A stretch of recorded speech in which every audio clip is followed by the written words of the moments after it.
Hey, so welcome back. This is episode 21 of the Part-Time Players podcast. This is a casual gaming podcast where two pals discuss the week's video game news. My name is Reese Lagden and I'm joined by my co-host, Brad. How are you doing today, Brad? Hey, what's up? What's happening? That's it. Yeah. What's that? Yeah. I'm not going to guess this time because last week I got it horribly wrong. Although I listened to last week's episode and you definitely sound German. Well, I know it was a catchphrase of Borat, but you definitely sound German. I can't. That's just my Borat impression. I haven't used it since 2006, so I was okay. Rusty, it was a bit rusty. Okay, fair enough. Yeah, no, that isn't from anywhere. That's just me. That's just my. Your lingo. Yeah. Hey, what's up? Yeah. Because I'm cool. Okay. Yeah. You're like some. I don't know what urban. I don't know what is this, the streets are like. I don't know. Just a cool guy. Okay, we'll go with it because it doesn't sound like your character, the cool guy. That's why I'm a little bit. Yeah. There's a cool guy with the hip speak. I think that's what the kid. That's what the kids say. So that sentence alone, it just proves that you're not very cool. That's what the kids say. So anyway, how's your week been? What have you been up to? What have you been doing? Same. What I'm going to do is I'm going to record this and you can just put it in every week because every week is the same. For me, working. Sit back in this. May have found a house to live in. You found a house? Maybe found a house. Oh, okay, yeah.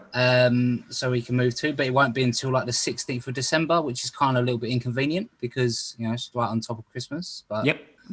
Hey, there you go. Is that prevented because of the new national lockdown? No, so it's going to be. We have to sign some stuff and send it back, and instead of going to the office and doing some stuff, you just do it online. Okay. That shouldn't be an issue. Hopefully that'll go through, and I have my own little podcast studio. So get it set up. Other than that, just kind of. I was off last week. Not last week, the week before. So this week in work, I was just really catching up with everything. So. Sure. Yeah. No. Don't know, but like you mentioned there, we're about to go into another lockdown, which is unfortunate, but there you go. It's definitely unfortunate, hey ho.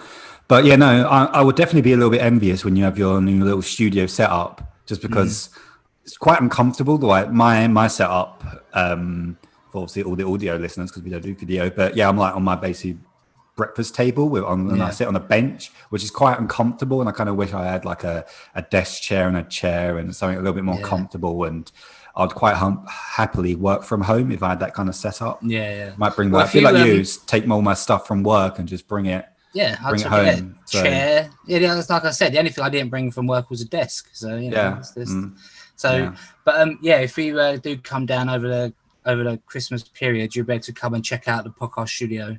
Yes, and we do a live. We do a in-person recording from Brad's studio. I'm gonna get one of those arms. The mic goes in, so I can reposition it, and so I can just like lay back. And, okay, I look forward to it, guys. Watch out on social media feeds. I'm sure you'll take plenty of pictures of it. Yeah, I will do. Yeah, once it's all set up, get some of that stuff you put on the walls, like the sound deadened, like that stuff that people have. Okay, padding. So what's this is turning into some kind of dungeon now? Yeah, it's kind of it's kind of I saw I watched an episode of Always Sunny in Philadelphia today.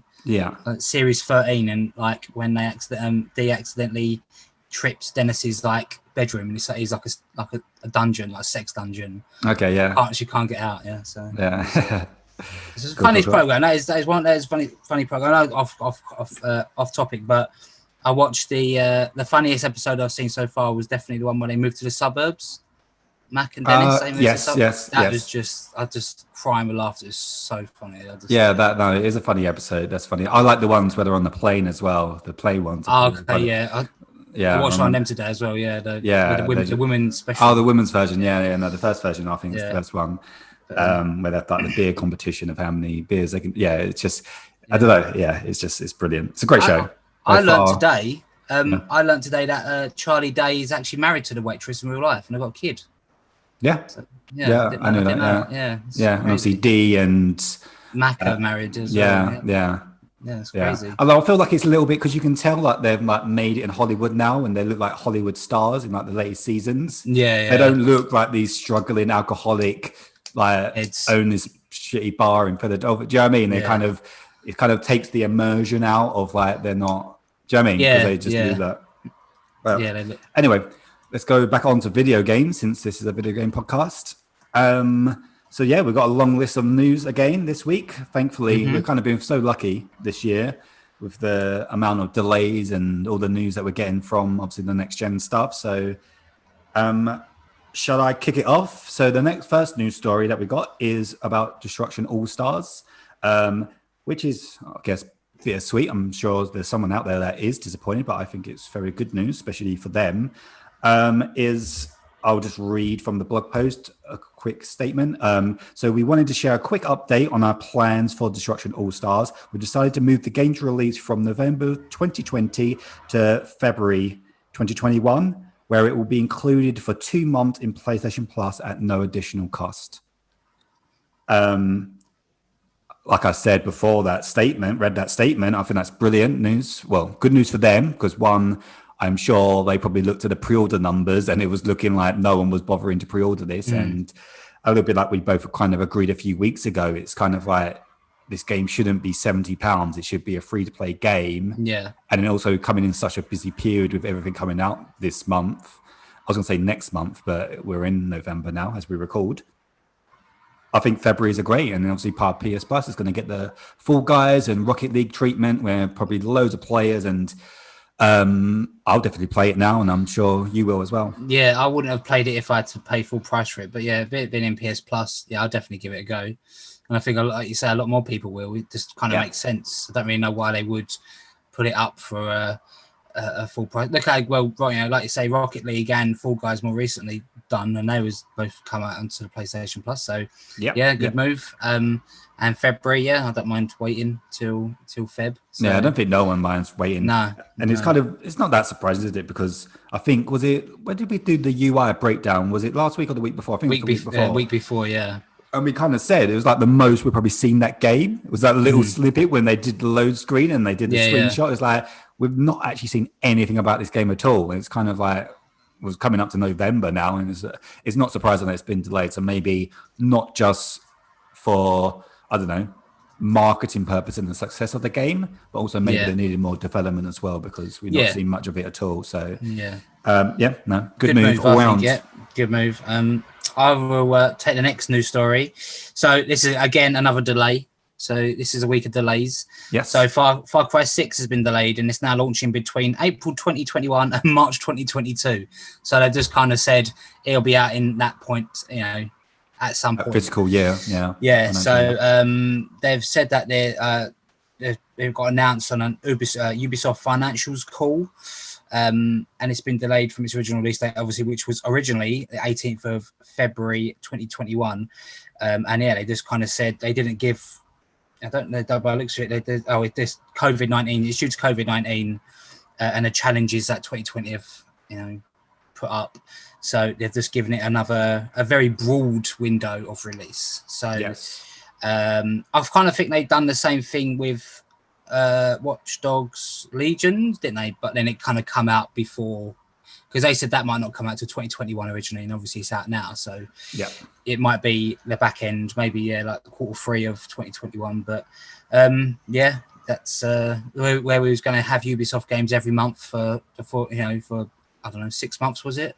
Yeah, this one's as kind of this one's. We're still getting that, and I feel like they should have done that with Watch Dogs, because we'll go on to the score and stuff, and it's not been received very well, and it's not one of the news stories, but I saw a little article that said I think there was a bug, but it was exclusive to the Xbox, where there was a certain mission that you did in Watch Dogs, and it turned your Xbox off because it had like an error that it said your Xbox is overheating, and it actually crashed your complete Xbox. So I feel like that game could have done some more time maybe, as well. Put it back again. Yeah, because they've released it now, which is quite a busy period anyway. So they maybe could have just put it off till early next year. But that's that. Because we've got Watch Dogs now, October. Next month we've got Assassin's Creed.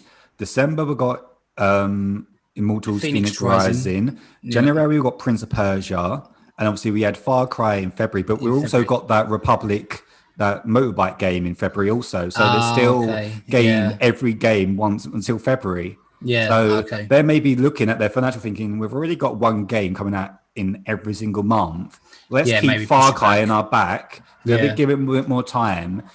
Just because, do they really need to release it now?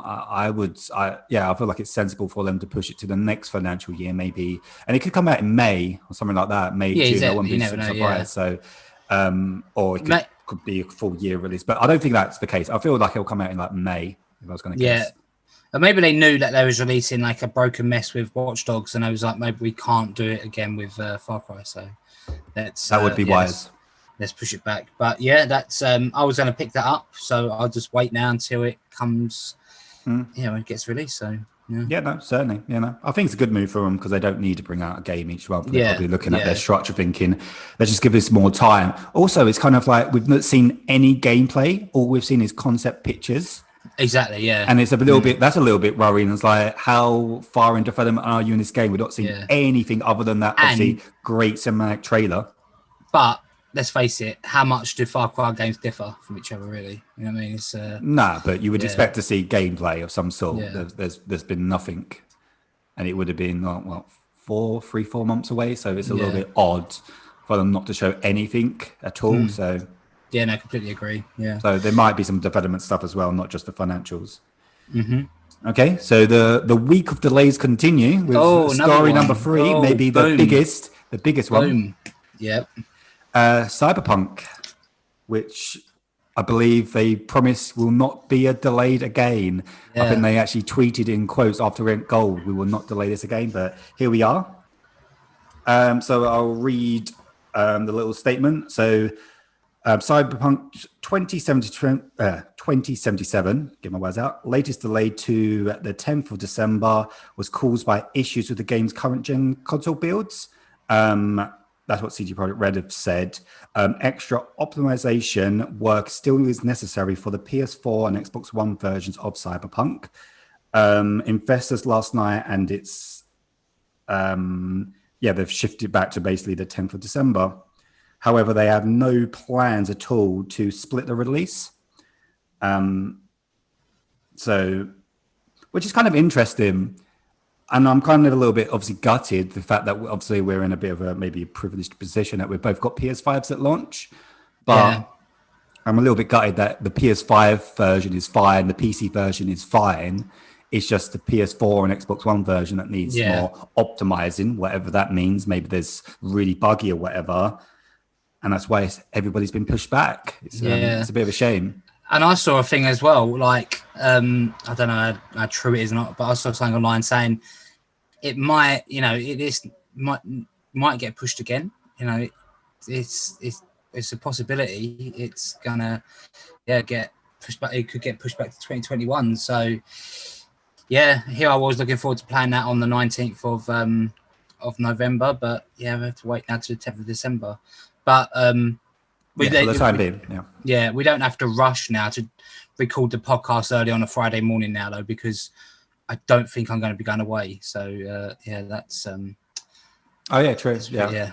I thought you was going to say there's nothing significant happening that week. No. PlayStation launch, there's nothing there. I know they still do. Yes, but I don't think we're allowed to go on holiday now. So we can just probably do it the normal day. So okay, that's good. That's good news for the schedule, but I totally agree where there is a total possibility that it could be pushed to 2021, and I am 50-50 whether or not it makes it, because that's not much of a push, is it really, if it's something that needs to be optimized? I feel like you can just, I don't know, they wanted to do a day 0 patch rather than a day 1 patch, whatever that means, but I don't know. I feel like the 10th of December, I feel like should be like, if the PS4 version and Xbox One version can't make it for then, I feel like you should push them ones back and just release it on PC and release it on next gen. Although I don't know if it's possible. I don't know if it's technically possible, just because it's all like free upgrades. So like for me, I pre-ordered the game. I've pre-ordered it on my PS4, but I plan to play it on my PS5.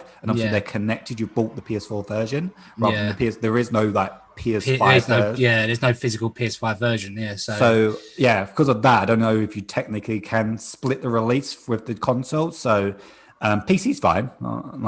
Although it's a bit gutting that I wouldn't be able to play, and PC gamers can. But we have to buy a PC. We have to each get a rig, and then spend thousands on this gaming PC just to play it. Yeah, but we'll see. But it's a shame they're going to miss out on the Game Awards and stuff like that. And I'm sure they wanted to win every single award, and now obviously they'll be pushed to the 2021 awards, which could potentially, like we said when we did our best gaming year, there's going to be a lot of big hitters next year. I don't know if there's big hitters this year, but with the potential of God of War and Zelda and stuff like that looming on 2021, it's probably going to be even hotter competition for the game of the year. So no, I am disappointed. I'm looking forward to playing the game, but there's not really a lot you can do, is there? So just wait now till possibly the 10th of December, potentially next year. So I don't think there's any chance this lives up to the hype now.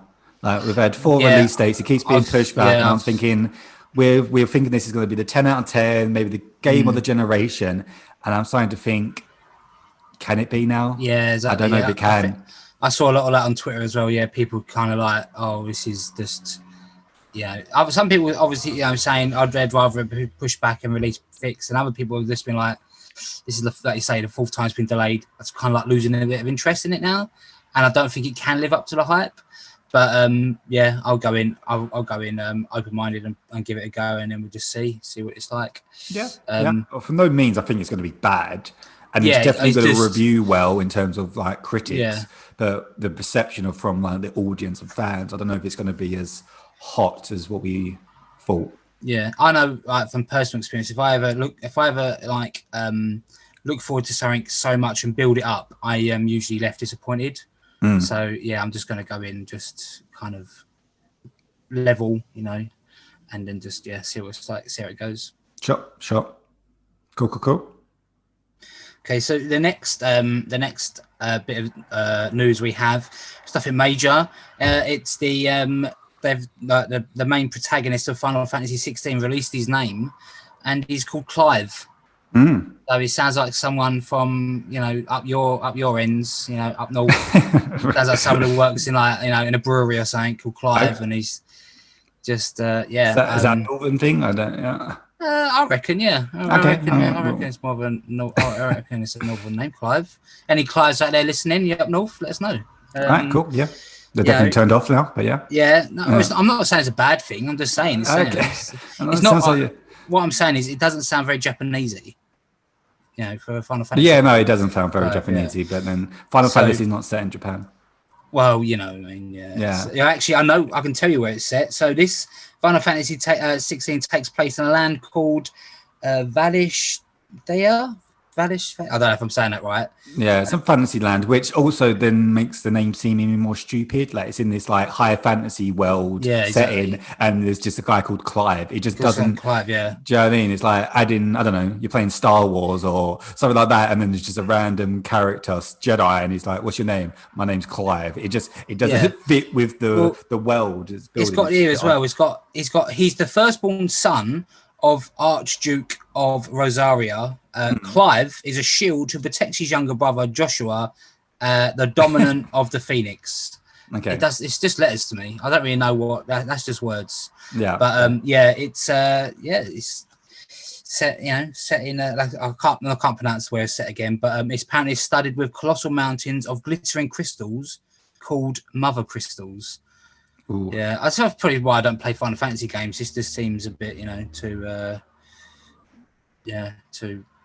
I don't know. I actually quite like fantasy stuff, but this is a lot of hard words to pronounce in this. Yeah, there's a lot of lore. It's it just totally depends on the gameplay for me. It's got to be a little bit more action like 7 Remake was. But I will definitely look forward to seeing more gameplay of it, and I will probably play it when it comes out. I also think, I know we said this is probably really far away because generally Square are quite slow with their releases, but I actually think this could come out in 2021. Yeah, I can, yeah. Yeah, just because when they said about it's a lot further in development than we originally than most people thought, and now they're doing this post and they're giving out like information. They normally go quiet for quite a while when it's like quite far away, and the fact that we're getting all these bits of information makes me think this is coming 2021. Yeah. Okay. Yeah. Well, we'll have to wait and see that. I don't know if it's. I've never played any Final Fantasy games, so I don't know if this is my kind of cup of tea. But they generally go with two settings. It's like either sci-fi futuristic, or they go for like the high fantasy stuff. So it's kind of like, which version do you like of Final Fantasy? And I think like the fan base is a little bit split of which ones they prefer. Yeah. I have because I've only played one, and that's 7 remake, and obviously that's the more sci-fi futuristic stuff, which is really cool. So I've never played any of the fantasy stuff. So it will be the first one I play. What Final Fantasy 15? That's getting released in like the PSN collection, I think. Is it? Yes, it is. Yeah. Yeah. So okay. That's more sci-fi as well. Yeah. Yeah. You got a flying car and that, innit? So yeah, maybe give that. Maybe if you get nothing else to play, you can jump in and give that a go on the old PS5 when it comes out. When it gets. Yeah. I was thinking, as long as they don't say, due to this, like restrictions and unforeseen circumstances, that the deliveries ain't going to take place on 19th of November now. That would be pretty, So. That's not going to happen. I don't think. Yeah, exactly. That's not going to happen. That's just you. Just See, I've never even thought about that, and you've now just put real panic in my heart. Wow. No, we still got posts during last lockdown, didn't we? Yeah. Amazon will still go in. That's what's going to happen. Amazon is just going to take over the world. Yeah, Amazon loving it. Yeah, they're just going to hire everybody that's on furlough, everyone that gets like made redundant. They're just going to be working in Amazon warehouses. Yeah, and they're going to fulfillment centers. Yeah, they're going to be managed by some kind of Android robot. And it's Jeff. He's the one that started this virus. There's a fulfillment center down like, I don't know, about 25 minutes drive from where I live now, in Tilbury. Yeah, and you can see it on the train, can't you? It's quite big. Absolutely huge. It's massive. I drove past it the other day, and I was just like, Jesus Christ! It's just massive. And there's one on the outskirts of Sheffield, which is massive. It's on that side of the motorway, and it's it just goes on and on and on. It's incredible. Yeah. Well, I know I'll be doing all my Christmas shopping online, so they're going to get my money. So yeah. Exactly, like most people. But next news story is some better news rather than these delays. It's about Spider-Man. So the second pre-order bonus suit has been revealed, and it's going to be the suit from the animated movie Into the Spider-Verse. So Miles' suit in that movie is basically going to be in the game, and rather than me talk about it, probably if you're interested, I would just watch the trailer because it's really cool because they actually animate it like in the movie. If you've seen the movie and you like the movie, you kind of know what I'm talking about. It's quite bright and the animations of it is quite unique to that film. So you're not only wearing the suit, but they've actually animated it in the way of like it is in the movie. So that's pretty cool. So we got both pre-order bonuses now. So obviously you got the tracksuit, like the white suit, and now we've got the Into the Spider-Verse suit. The game looks incredible. I watched a Digital Foundry video when they were talking about ray tracing and how they do it, and they were going into all the technical stuff and how impressive it is with the details. And the game is just looks phenomenal, and it's quite impressive that it's coming out on the PS4. And this is not actually pushing a PS5 to its limits, and that they're still making these games on the PS4, and these games look incredible. It's just well done, Insomniac, for making such a fantastic game. I can't wait to play. That is going to be my day one play now. So much else really is there. No, that would be. Or I say that day one play. I won't even be playing the Miles Morales part of it. I'll just be playing the 2018 version at the start. Yeah. So, but it's still optimized, isn't it? So it's still exactly. Cool. Looking forward to that. The next news story I got here is about another day one release, and it is Demon's Souls remake. And they've just kind of had a little, interview and they've said what's changed and what hasn't changed. So I was going to get a dynamic 4K and 60 frames per second experience, a cinematic mode that's 4K 30 frames per second, and a bunch of other filters. One of them makes it look like the original PS3 version. So that's quite cool. Switch it back. They've also said that they made some changes to the light because they want it to be as close to like the creator's vision as possible. Sure. But there won't be no new maps. No new maps. It's just kind of, I think it's just like the original game but made to look. It's a remake, which it's a remake. Yeah. But yeah, they're also taking advantage of PS5's 3D audio. So yeah, no new maps, but yeah, if you want to play like the if you want to play it so it looks like the PS3 version. I know they've done that on the Master Chief Collection. You could toggle through the Combat Evolved Anniversary. You could toggle from the upgraded one and the original Xbox version, like just straight off, like during the level. I never did because I didn't see the point. But yeah, if you like that sort of thing, then you can go for it. But cool. Yeah. I don't play these games, so I won't be playing this on launch. No. It's just not my. I think we've discussed it a lot before. They're just kind of not our type of games. Yeah, exactly. Yeah, no. I saw a little bit about the Demon's Souls, probably from the same interview or whatever, when they were talking about they're not going to add difficulties into the game. It's just there's one difficulty, that is what the Souls games are. Yeah. And I think it got a little bit of backlash that people are like, but it's too difficult. It's like that's what the game is. What the game is. Yeah. Like, just you can't play I don't know. I just have a different attitude on it. It's like I don't play it because it's too difficult, but that's why the people that do like it, there's an achievement there, and that's why they like it. And it ain't like the mechanics of the game is like, you can just make the bosses less difficult, like they just take less hits. Yeah, exactly, it's about learning their patterns of what they do, and it will be you would have to make a whole new game to make it easier, which then takes away the game. I don't agree with that at all. These are a certain genre of games that people like you say they're not broken, they're not hard because they're broken, they're hard because they're designed to be challenging, and that's what gives you the satisfaction of beating them. Because I think get good, people say.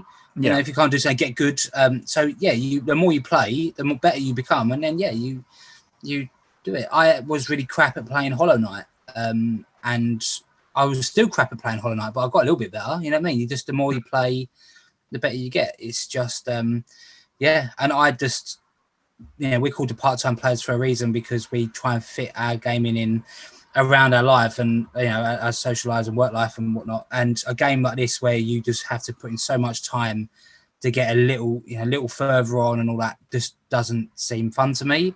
Yeah. But I know a lot of people do like it. Yeah. So I think the majority of the fans of this game will be like, yeah, cool. We this is what we want. We don't want it to have easy mode and whatever. It's just a game. That's it. Yeah. So I don't get the satisfaction from that. There are some games that I play a lot, like Destiny and things like that, them types of looter games where there are a lot of time investment, that I get the satisfaction of just getting new loot and improving my character. Where I've never played Demon's Souls or anything like that, but I presume there is no like level up. You're just like, this is your character and you play through the game. I'm not sure. Maybe that's based on total ignorance, but I get enjoyment out of just farming things and then getting a new shiny gun, and it's like, oh wow, look at this rare gun. And do you know what I mean? You get achievements like that. So that kind of loot play of playing them types of games is I don't get that from, oh wow, I beat this boss. Exactly. Other than like trophies, I suppose, but then they're so equal. I feel like them types of games should have like a different trophy system where they're worth more. Like you display like, I've got the platinum in Demon's Souls, that should mean something. Then I've got the platinum in Sackboy Adventure. The two platinums are worth the same. They shouldn't be worth the same, but yet they are. Do you know what I mean? It should be like, I had this achievement. It's more of an achievement to do it on this, than No offense to Sackboy, but it's the first game I thought of at launch. That's a bit more. No, it is an offense to Sackboy. Sackboy can fuck off. That's my opinion. No, he's a cool guy. He's a of PlayStation. You've seen it. I've got my Sackboy mug. Have you? That I stole from work once. I've got that. Jesus Christ, admitting this on the internet. No, I think I paid like £1 for it because okay. We're retracting the statement now. I paid for it. When one of them come out, they just sent us a load of mugs, and like they wasn't even on the system, so we couldn't sell them. So he just sat in a warehouse, and I was just like, "Can I have this?" And I was like, "For £1." And I was like, "Yeah." And I was like, "Sweet, thanks." Okay. Yeah. Cool. Yeah, fine. Good story. That's well made up. Story, you made it up on the spot. That's a really good story. I did, yeah. That's a backtrack then, didn't I? Oof. Okay, cool. Right. Your news story. Is it? I thought it was you. Yeah. No, I just done Demon's Souls. Oh yeah, you did just do Demon Souls. Okay, fine. Yeah. Well, fine. The next one is about there was a Nintendo Direct this week, partner mini thing, and there was some information in there which I don't think a lot of people are talking about, and I feel like it's more significant than what people think, and that's the fact that Nintendo Switch supports cloud gaming. Control got announced, and also Hitman 3, I believe, both got announced as the cloud versions, which were then you can just download straight away. Yeah. Another thing that got announced in the Direct, which I did give a go, and it's actually quite fun, is the demo of Hyrule Warriors. Okay, yeah. There's a demo available. It's really fun to play. I wasn't really enjoying playing Link. You start Link, and then you go to another character, which I can't remember her name, but yeah, it was generally fun really playing as her. She can multiply, and she's got powers and stuff. It's really cool. So it's a fun game. Check it out if you've got a Switch or you're interested in Zelda or whatever. But yeah, I'm really surprised about the that no one's reporting on this cloud gaming thing, just because it's quite a significant, I don't know, support software, which may debunk the views that the new Switch was coming next year, like a 4K Switch, and maybe this is how they get around it, and this is how we was talking about how can it support obviously the current Switch support these 4K games, and you're now going to completely split the player base, but if it's through the cloud, then that kind of solves that issue. And I also think I'm going to double down on what I said last week when I predicted about what's going to happen on the 1st of April, when I said about their Game Pass thing. I feel like this is going to be them with the cloud gaming as well. It's all going to launch this subscription service. They're definitely launching some kind of subscription service starting in April. Cloud gaming, Game Pass. It's going to be all their backlog, maybe all through the cloud. It's coming. It's going to happen. Cool. It's going to happen on the 1st, and they're going to have all the nostalgia games that everybody loves, which obviously I'm a big PlayStation fan, but if I could have a backlog of Nintendo or PlayStation or Xbox, I think Nintendo just wins it. That nostalgia thinking of playing about them old games again, it's so cool. So yeah, it makes sense to me. Yeah, no, definitely. Definitely make me play my Switch more if that does happen. So yeah, that can be a good thing. So yeah, no, looking forward to that. The next news story I've got here is about a little game. Don't know if you heard of it, called Halo Infinite. Don't know if you've heard. No. Right, we'll move on from that one. The 343 Industries exec Chris Lee has left the troubled project. So he done an interview on Bloomberg, and he's gone. He still works for Microsoft. He's still a Microsoft employee, but he's just not the chief executive of Halo Infinite. So yeah, it's which makes the game. I think this is like the third person to step down from the actual job. So he was the third. So now, it got panned. Apparently, it's because it got such negative reviews when it came out. That's why he stepped down. It got panned. It's been delayed. It was supposed to be the big Xbox Series X flagship day one exclusive. Obviously, it's not coming out till next year at least. We're not sure when. And now they've lost their executive. I think we said it when it got delayed. I said they're fucked up. They had one job to do. It was to make the launch, and someone's going to get fired. I think I literally said that, and there you go. The director's got fired. It's not surprising that he should be. Do you know what I mean? They had one job to do, is to launch Halo at the launch, and it's a disaster. It's embarrassing. That gameplay.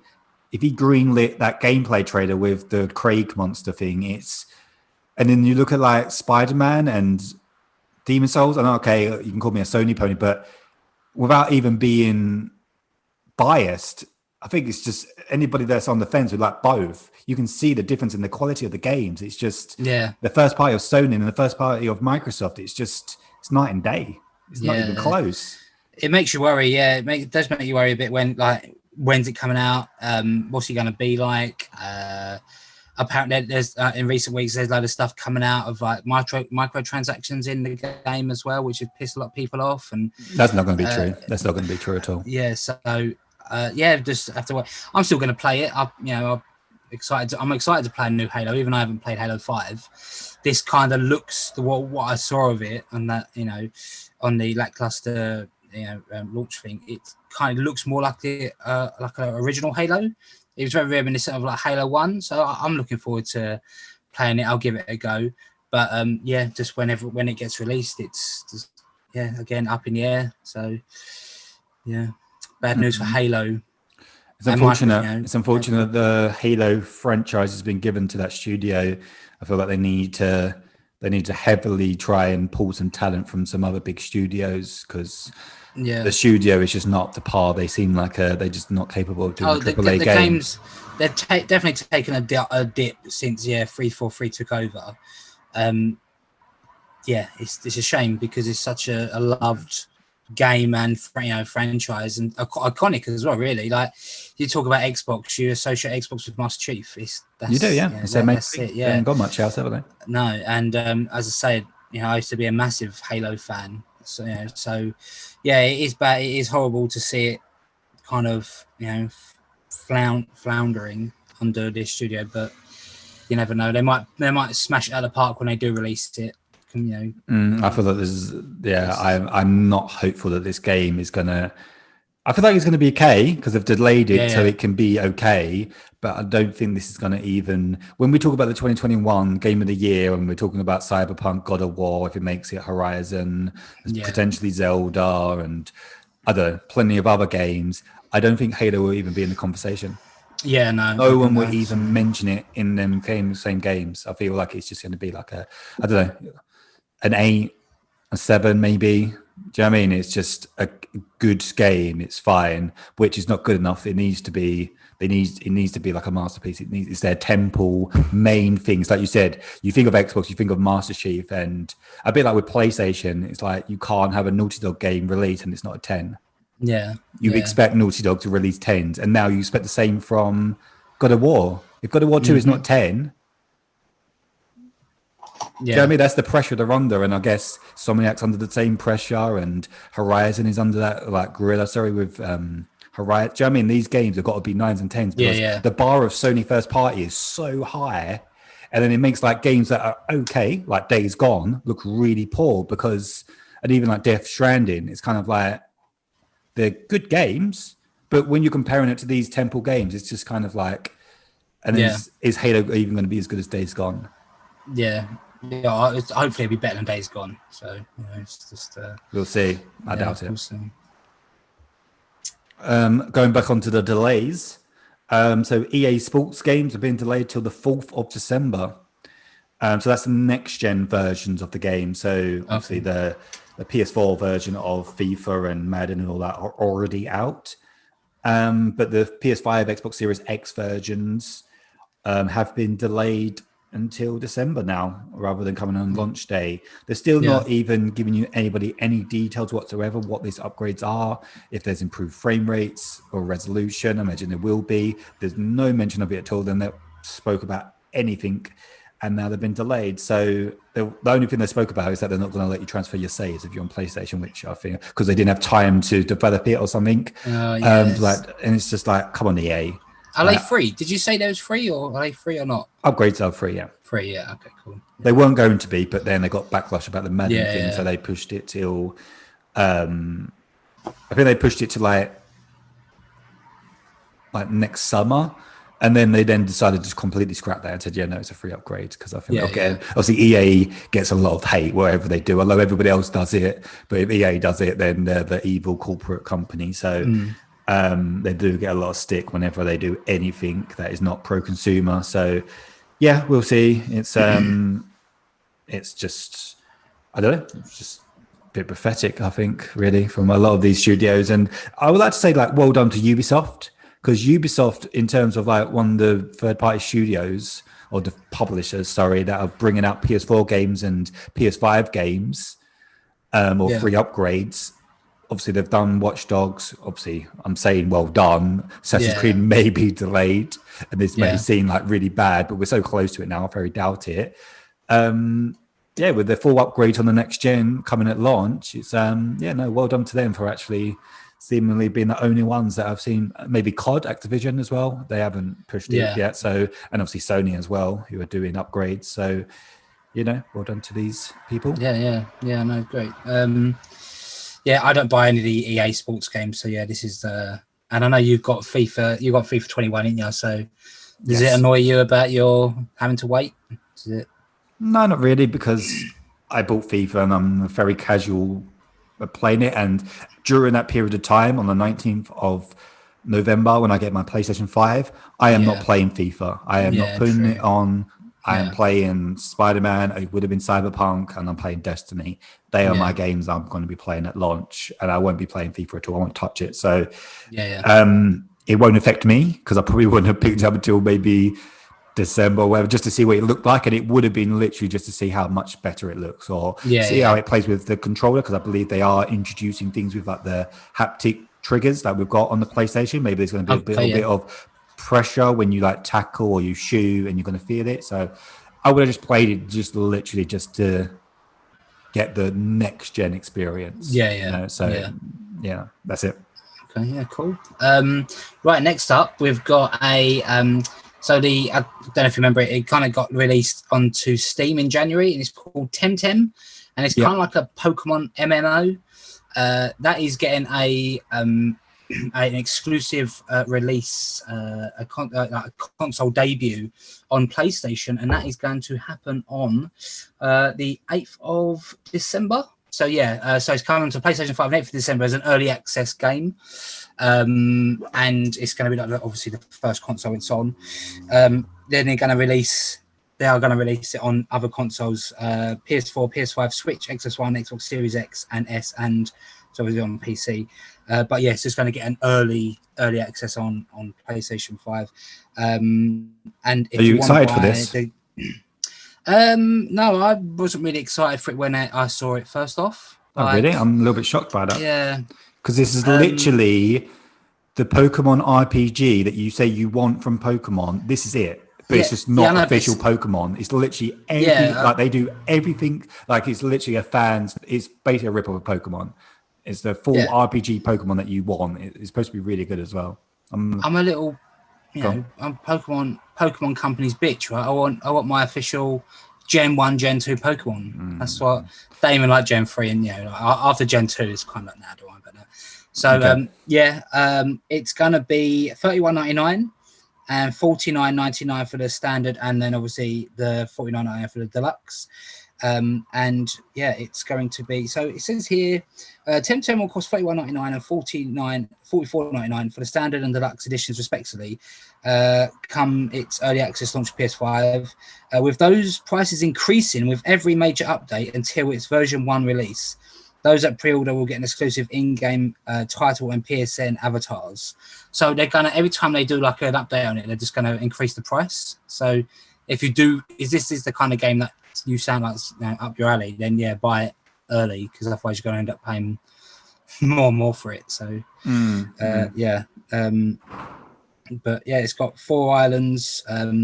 It's apparently it's over 30 hours of gameplay so far, so it's like a full game. So maybe I'll give it a look. I might watch some like reviews on it, maybe watch some like video reviews, see if it is kind of my it 100% is. It's literally every Pokemon's fan's dream game. They've literally, fans of Pokemon have made this game, the game that you've been wanting, which Pokemon Company's clearly not doing anytime soon.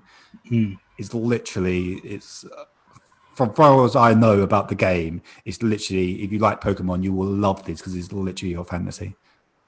And I will give it a go, because I'm actually intrigued by it. From not playing really much Pokemon at all.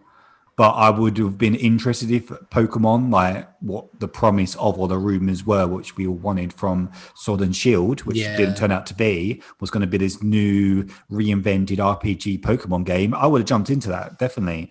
So the fact that we've got it, but it's not official Pokemon, okay. But we maybe get it one day, but this is Temtem, whatever it's called. is maybe Temtem will push Pokemon, kick them up the arse to. Yeah, it was really successful, definitely, 100%. To do an actual game that people are crying out. And it will be. I feel like it's going to be a big success. Yeah. I can just see it similar to that Ginseng Impact, how that's been a big success, being a little bit of a rip-off from Zelda. This is just a rip-off of Pokemon. That? Is that still? Yeah, still yeah. It's been a massive. We could have included it in the news this week, but because we both didn't play, I didn't include it. But there was a massive update happening, I think, this week or coming soon. It's like 1.1, and there's like big, like first big expansion in it. So yeah, I feel like they're just going to keep adding and adding to it. Yeah, no, the games. Oh, sweet. Making a lot of money. Yeah. For a free-to-play game, which a lot of these games do. Talking about a lot of money, Sony are buying Crunchyroll from AT&T, which is anime. Oh, sorry, I got this pop up there. That was a bit annoying. Basically, is an anime streaming service, and they're apparently going to be buying them for $1 billion, which is quite a big number. Yeah. So if you're unaware, Sony already owns Funimation, which is I actually subscribe to that. It's quite good. I wish their play was a little bit better, so hopefully it can improve once they merge. I presume they're merging. Maybe they'll keep them separate. But yeah, they're basically buying Crunchyroll, so they're basically gonna own both of the big anime kind of streaming services now, which is interesting. Obviously, I think AT&T were obviously looking to sell a lot of things because I think they were in a lot of debt, and they were originally going to be trying to offload WB games a few months ago, but then they decided that they're too valuable with the upcoming Gotham Knights and Harry Potter Legacy or Hogwarts Legacy, sorry, and what's the other one? Suicide Squad. Mm-hmm. So yeah, with those games coming out, they decided not to sell those, but yeah, they're apparently still open to sell Crunchyroll, and it's going over to Sony. I wonder if we're going to get some like discounts or something good on the PlayStation for it potentially. Hopefully, I hope so. Yeah. But yeah, Sony not only owns Funimation, they also own Aniplex, which is a studio that makes animations, and they actually, funny enough, make my what my favorite anime is. Demon Slayer, which I've mentioned before, Aniplex makes it, which Sony have made, and the movie actually came out a couple of weeks ago, and it's absolutely smashed it in the box office. Oh, really? Yeah, it's made. I did write it down. Where is it? 10 billion yen in the first 10 days is what it made in the cinema in the box office, which I think it's like one of the records for like anime movies. So it's very popular. It's a great anime. If anybody likes anime or any cartoons, I would 100% check it out. Hopefully it becomes more available, like the dubbed version, because it's only the subbed version, because they made a deal, unfortunately, with Adult Swim. Is it Adult Swim? They have like exclusive rights to like the dubbed version, which is a little bit unfortunate. So yeah, you couldn't watch it anywhere. So yeah, hopefully it become a little bit more available everywhere. Yes. Talking about Demon Slayer though, with Sony have actually greenlit for a Demon Slayer game to come out, which is coming out next year on PlayStation. And they've given it to CyberConnect 2, which are the kind of the biggest and the most famous anime game makers. They're the ones that made Dragon Ball Kakarot at the beginning of this year. Okay. And they're actually making a Demon Slayer game, which is quite cool. So there are rumors that it's going to be like a fighter game, like arena, like Dragon Ball Z, Fighter Z. I hope it's not that, because I don't really like fighting games. I'm kind of hoping it'll be more of a JRPG type style game, because that would be really cool, especially set in the animations of Demon Slayer, because it is it's pretty cool. So yeah, we'll see what. Sweet. Good news. Yeah, good news for anime lovers like yourself. So my last news story is apparently Netflix are going to do an Assassin's Creed TV series. So obviously they've done a film back in 2016, which wasn't very popular. I think it got a Rotten Tomatoes score of, let's have a look, 18% on a tomato meter. So obviously not very good. I haven't watched it. That's very low. It looks a bit crap, to be fair. I'm not seeing it either. Yeah, maybe the Netflix TV show will be a bit better. I know, like, I really enjoyed The Witcher, obviously a TV show based on a game. I don't know. Would you be interested in watching an Assassin's Creed TV series, or? Yeah, like all these series that have been announced. Obviously, I think we've had We had a Fallout one. Amazon are doing a Fallout one. Obviously, we've got The Witcher. We've got this now. I feel like there's another one we're missing. Is there a Bioshock one as well? I don't know, but I feel like Amazon are doing another one based on the game. I can't remember. Okay. Oh, we've got Last of Us. HBO are doing Last of Us. Oh, yeah. So I feel like games, other than maybe Uncharted, which we mentioned last week, which kind of feel I can see it works as a movie. I feel like a lot of games, especially with a lot of lore, like we said, like all these RPGs, work better as TV programs. And Assassin's Creed, although it's not a proper RPG, although it's kind of going that way, especially with Valhalla now, I can see it working. It just totally depends on the quality, doesn't it, and what they go for. Are they going to have it, what setting are they going to have it set in? Is it going to go for more the Rome kind of setting? Is it going to be a Black Flags? Do you know what I mean? Because it's been set in so many different settings. Are they going to have all of them? Are you going to be set in the future and you actually go into the Animus system and things like that? There's a lot of possibilities, and it could be really good or it could be bad. It doesn't say on here. It says like they don't know whether it's going to follow one of the games or when it's going to set, but it's got a lot of promise. Like Netflix generally do good TV shows, especially when they adapt it from another source. I can't think of, I don't know, like we said, The Witcher, but I feel like there's other examples where they've taken like a concept that is already established and then they've turned it into their version. Do you know what I mean? Well, I like Daredevil. Like there's another one. Yeah, that's good. Daredevil. All 3 seasons, that was really good, and I was looking forward to a 4th, but obviously they all got cancelled. Yeah. Some of them weren't as good. Like the Defenders weren't very good. But Luke Cage and some of the Marvels, but Daredevil was really good. I like that. And I quite like the first season of Jessica Jones. I love that was. Yeah, that was pretty good. Yeah. Sweet. Yeah, we'll see. I think there's a possibility it could be good, and there's a possibility it could be bad. There's no, I don't know. I have no opinion until I see more on it. It's a bit like the Airbender stuff. They were actually doing like a live animation of Airbender. Which that could be phenomenal, or that could be absolutely shocking, like the movie was. Do you know what I mean? That's another one that could had a movie and it was really bad. But the concept of Airbender, Avatar, I think it's really cool. Like, and if they could make that into something really good with all like the powers and stuff, I'm up for that. Yeah, and I've got a Netflix subscription, so if it's on there, I'll give it a watch. Exactly. Because, there's nothing to lose, is there? So it's like the Amazon stuff, isn't it? With Lord of the Rings and stuff like that. That could be good. That could be bad. You know what I mean? Same with the Fallout stuff. That could be good. That could be bad. There's so many possibilities because there's so much lore. They could do so many. I would be surprised if we get like a Destiny. Amazon do a Destiny game. Do you know what I mean? It's like there's so much lore in so many these things, and it's like. Or Mass Effect or anything like that. It's Amazon are doing a Invincible animated series based on the Invincible comics by Robert Kirkman. That looks pretty good. So I'm looking forward to watching that. I think that's next year, I think. Yeah. So, I think that kind of had to be done animated. They couldn't really do it live action because it's just obviously space and superheroes and, it's massive. So I'm looking forward to. Well, look at The Boys for an example. Who would have thought that would be so good? Do you know what I mean? It's that how they've adapted that into a TV show is phenomenal. So sometimes things work and some things don't. It's just totally depends. So no opinion until we see it. We will review it when it comes out. Yeah, I feel like we're very far away from a lot of these stuff. I feel like even like with all these production stuff, it just seems like everything's just being pushed. So unfortunately, like The Witcher. The Witcher. I think The Witcher is supposed to be coming out like early next year. Don't know when that's going to come out again, like series 2, because obviously they had to start all the production. So I presumed it was coming out December again this year. It might be, I thought it was coming out because it got released December last year, didn't it? Yeah, that's right. It was around Christmas. So I thought it was going to be the same again, but maybe they pushed it. But same with all the Marvel stuff, like with the Disney Plus. Obviously, we've got the Mandalorian now because thankfully that started filming as soon as like season 1 was done. They started filming season 2 straight away. So I feel like it was all wrapped up by February. So we was very fortunate with that. We're unfortunate with all the like WandaVision, and then we've got Winter Soldier and is it Falcon and stuff like that.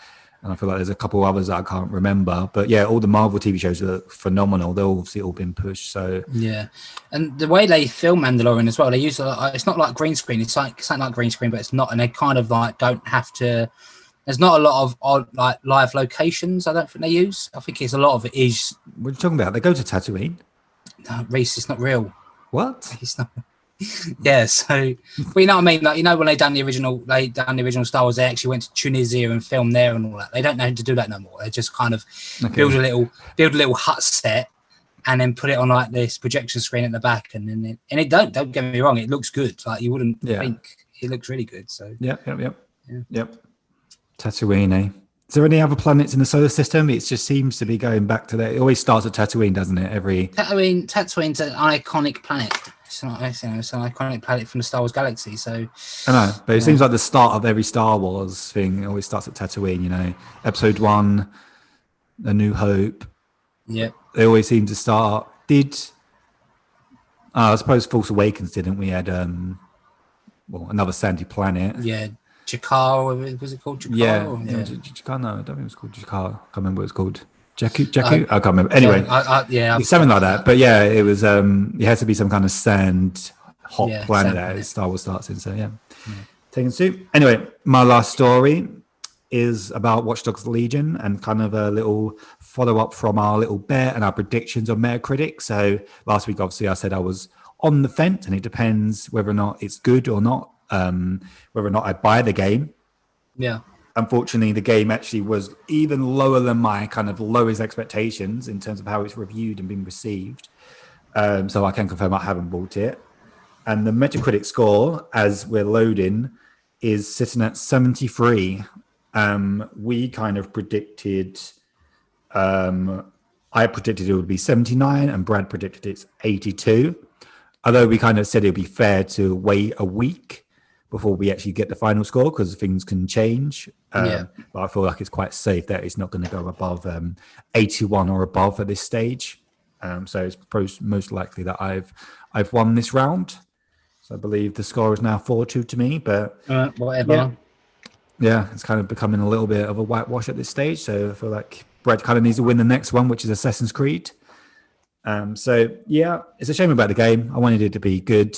Like I said before, many times, the concept of it, futuristic London, and it's just a shame that it's under Watch Dogs franchise, and maybe now Ubisoft are thinking, oh, every time we do something in London, no one likes it. You know, Syndicate didn't sell very well because everybody was upset with that, and now we're doing Watch Dogs Legion in London. And no one wants that either. So maybe it's because they just keep releasing broken, buggy games that just aren't fun. Yeah, and everybody's upset with them, and it always seems to be the London one that gets the backlash. So yeah, it's unfortunate. Once again, because it seems great. I will probably pick it up one day, like maybe in like a sale when there's not much to play. Maybe in the summer, I'm sure it'll be like on some sale, and I will most likely just check it out just to see the ray tracing and see a London and just give it a go. But in terms of the game, it just doesn't look like all that. Yeah, no, like you say, we both kind of dropped off on it from the beginning when we started doing the podcast. So like, it looks really good to now. Yeah, we just kind of just both fell off. So yeah, like you say, I'm not a massive fan of Watchdog games anyway, but it'll definitely be in a sale. That's where I've picked up a lot of my Ubisoft games I bought recently in sales. So we definitely give it a go. I hope you got Ubisoft. I think it's called Connect Plus, I believe, which is a subscription service, and obviously you got it on PC, and I believe that's one of the things that Amazon Luna's got as well, like with the channel. And I think you subscribe. I think it's like £10 for a month. Yeah, and you get day one access to their new titles as well. So if you subscribe, if you've got a PC, or is Amazon Luna out? Yeah, I'm not sure. But yeah, if you've got a PC, basically, you subscribe to that. You subscribe £10, or it might be 15. I'm not sure. I think it's like £10, and then you'll get access to obviously Watch Dogs and Assassin's Creed. Oh, sweet! Yeah, if you time it right, and maybe even when is Phoenix Rising coming out? 3rd of December, I think it is. Yeah, so if you time it right, wait till the 3rd of November, and you can play all 3 games for £10-15. Yeah. Get it, and they'll just be playing 3 different Ubisoft games at once, and it'll melt your brain. You know, just be. Well, you got 30 days to spread it out. You don't have to do it at once, Brad. You got choices, mate. All at once. All at once. 3 screens. You're playing all 3 games at once. Yeah, okay, it's all or nothing. That's how. That is the Ubisoft experience. That's how they want you to do it. That's how they went to play. And the last news story of the week is the PlayStation Plus games for November have been announced, and they are Shadow of War, so obviously the sequel to Shadow of Mordor, Hollow Knight Void Heart Edition, and the big one for PlayStation Plus, you're going to get Bug Snacks. Okay, so the game we all kind of said was fucking weird when they done the PlayStation 5 launch thing. Well, to be fair, Brad, when we said about that and you was taking the piss out of it, and I said you can be the one that reviews it, you said only if they give it to me for free. Was that not the words you said? Did you not say if they give it to me for free, I'm not buying it. If they give it to me for free, I will review it. Sony have listened. You got it for free. I feel like you got on it now. You got to review the game. Well, it's what the listeners want. On day one, then I'll be playing Spider-Man and Bug Snacks. So I'll give Bug Snacks a no, I will download it. I'll give it a go. Like it's a PS Plus game. What you got to lose? You can jump in, don't like it, jump back out. I'll just experience it. But cool. I think it also confirms when we go. Sorry, you'll go.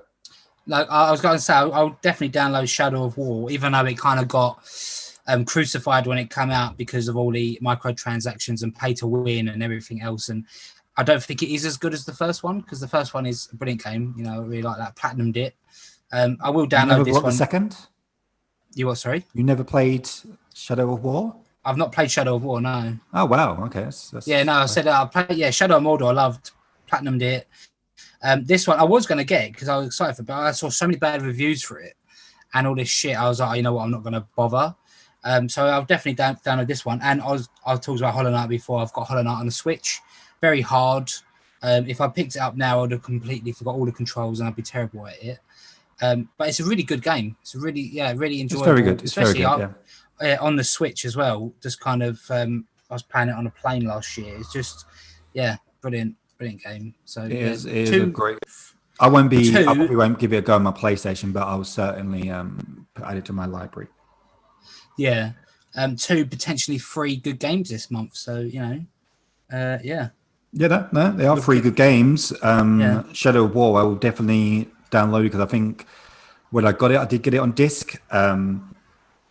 I didn't finish it just because there was a certain point where it just became very grindy, and that's where everybody whinged about the microtransactions. A little bit similar to how Odyssey is. There's a certain point where you just got to level up and you just got to do things that are just not very fun, and you can bypass it by buying orcs or better, stronger people and level up by just going into the store, which it is what it is, but you can still do it without. I'd never put any more money into the game. It's just an incentive to make you get through it quicker. But then again, if you're really enjoying it, then I don't see the big issue. But and then the Bug Snacks, which I think is more interesting, because when we said about, I think I predicted a couple of weeks ago when we was doing the PlayStation UI and we're talking about the teardown or something like that, and I said possibly we're not going to get PS5 games in Plus anymore. We're not going to get free games anymore. Yeah, and obviously that whole theory that I had has completely been destroyed by Sony, because we clearly are going to get PS5 games with Bug Snacks and Destruction All Stars in February and March. So it's totally confirmed that we're going to get PS5 games, free PS5 games each month going forward. So I wonder. It'd cool be interesting to see what December and January's will be. It's so it will be interesting. We'll see. I do like my PlayStation Plus games. So cool. It's cool. It's good that it's staying as well. And obviously we've got the collection as well with that. So it's cool. I always try to add them to my library, even if don't plan to play them, just because it's a free game. You never know, one day you might want to play it. Yeah, like me and Mad Max. I added Mad Max to my library, and then one day I was like, I'll give it a go, and I love it. So talking about PlayStation updates, have you got the new app, the PlayStation app? No, of course you haven't. No.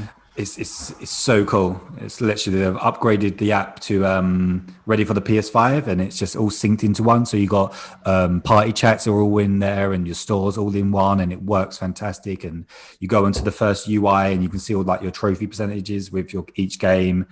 It's really cool. It's probably not good for the audio listeners for me to show you. So I'll show you afterwards. I'm looking at it now. Oh, what, have you downloaded it? I had the app anyway, but I didn't know I hadn't. Yeah, but it's like you got the percentages and stuff, and you can do audio chat. Yeah, I was in a party Friday night and Saturday night, and rather than connect through my PS4, I just accepted it on my phone, and I just my AirPods. Okay, so I was on the chat through my AirPods through that. So things like that is like a good way if you've got like third-party headphones that don't work on a PS4 and they like crackle. Yeah, because a lot of them crackle and stuff, and they don't work unless you get like a supported stuff. And that's a good alternative for people that got like Beats and AirPods and things like that. You can just connect for your phone and wherever you're playing. go for that. Yeah, no, it's good. Yeah, no. And the store's improved as well, because I think we mentioned it before. It was really bad. It just wouldn't accept things. It was trying to buy games on the app for the store before, and it's just not worked. No, it's really good. It's got a good search system. You just search anything, whether or not you got it in your library, you don't, and the little videos. Yeah, no, it's a really good app. If you haven't updated your app, please do, because it's really cool. Yeah, no, I updated it, and looks good. Yeah. Okay, I think that's the news for this week. Yes. The main topic of the show this week. Do you wanna kick it off, Brad?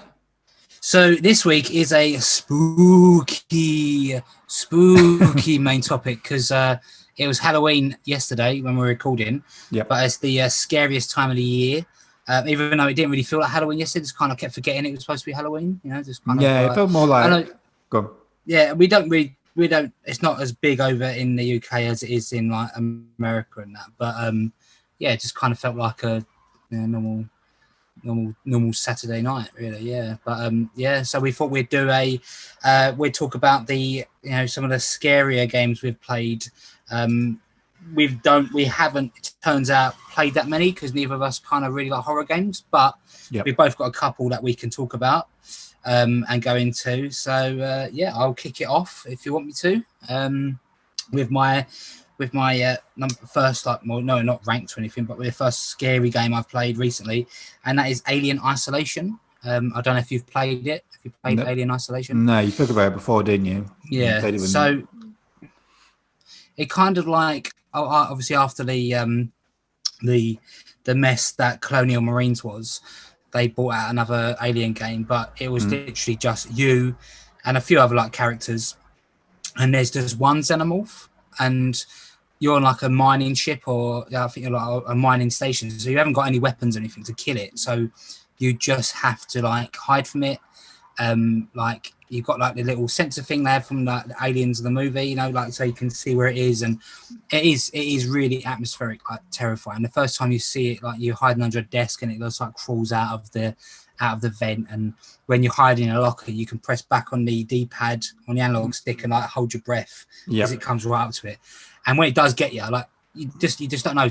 Like you could be walking down a corridor and then bang, you've got like this towel shoved through you, dead. And it's just a really spooky, scary game. My girlfriend bought it because I said it's supposed to be really scary, and she was like, "I'll play it, I'll do it." And in the end, she just stopped playing it. She just wouldn't play it. She just got too scared. So, you do get guns in it, but it doesn't do anything to it. You cannot kill this xenomorph. It's just crash. Yeah. But I don't know. There's a spoiler for the game. There is a point where you flush like the xenomorph out of the station, like you get rid of it, and then like for a couple of levels, you're just running around the game. You're like, oh shit.